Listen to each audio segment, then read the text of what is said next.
I got a little issue here with my Kill Brothers wagon 385 grain box. Well, it was involved in an accident about 4 years ago.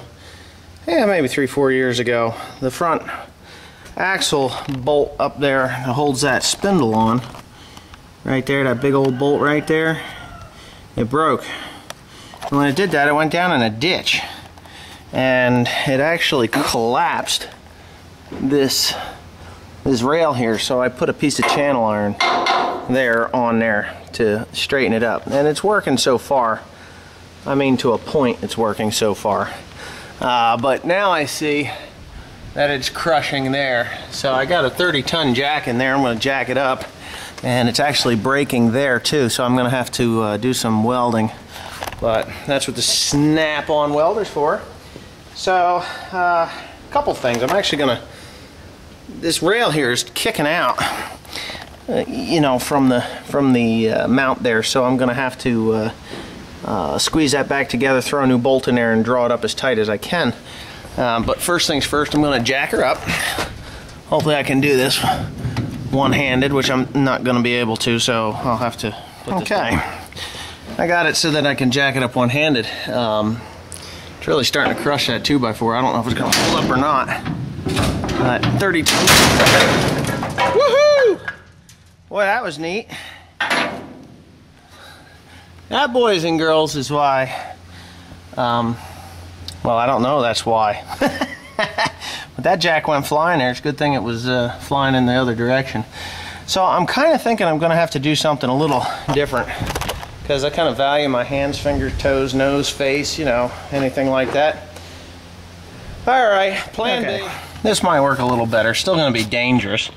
It's pretty much square now with the jack. So what I did was I stuck a piece of steel in there. And here we go again. I'm hoping it works. If not, well, that jack will go flying out of there again. And hopefully I don't get hurt.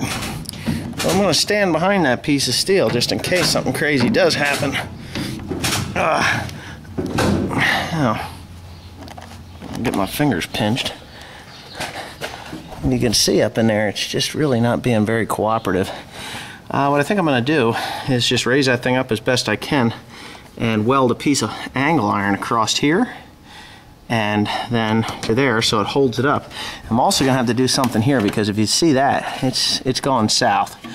It's broken. So I'm going to have to get my welder going and the grinder going and do some cleaning up and see if I can straighten this out. And I think the other thing is, because this brace here is broken, I never realized that that was gone, but now it makes sense as to why I couldn't keep this brace going straight.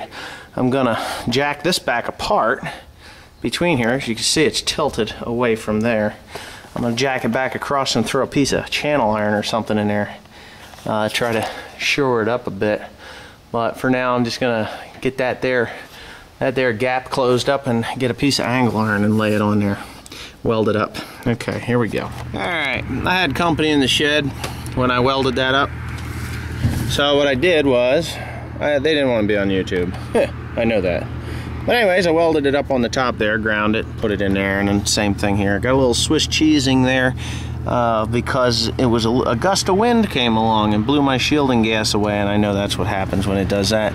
So anyway, I did that, and then to reinforce these here, I took this piece of 2x2 square hollow tubing, 1/4 inch thick walls, and I welded them in there all the way around, ground it out, did a nice job. No Swiss cheesing on that. Nope, no Swiss cheesing on that. And as you see on my corners there, right there, I left a spot so that the water can get out, because if you don't, it'll bulge them if water gets in there. So anyways, we'll see how well she holds up. I think this wagon's about on its last leg. I see this is new and just cracked that when I raised it back up. So yeah, anyway, that's it for that one. I'm gonna hook up, and here's Timothy way down there with the combine. He's picking away. He's gonna have a load. He'll have this loaded up before I get the other one unloaded. Next to a big old stack of hay. Anyway, I'm gonna hook up and get the heck out of here. You can see the corn on top of that wagon too.